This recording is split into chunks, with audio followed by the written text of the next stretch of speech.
Viewers, Mamunul হক সাহেব বলেছেন আপনি যদি মাইন্ড করেন তাহলে আই এম সরি।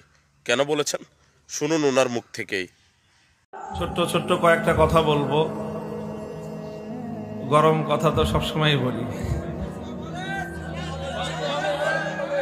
আজকে আমাদের আইয়ুবী সাহেব হুজুর যেই কথা বলছেন খুব সংক্ষিপ্ত সময়ে, ওটাই আজকের জন্য যথেষ্ট ইনশাআল্লাহ।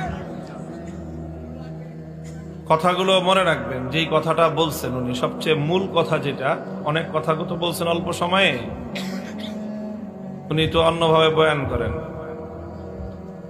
আজকে ওনার বয়ান অন্যরকম হয়েছে। মূল কথা যেটা বলছেন মাওলানা খালেদ সাইফুল্লাহ আইয়ুবী সাহেব, সেই কথাটা হলো যে ওলামা ইকরামের দায়িত্ব কি।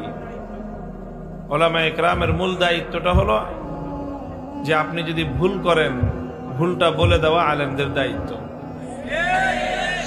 আর আপনি যদি মাইন্ড করেন তাহলে আমাকেও বলতে হবে আই এম সরি।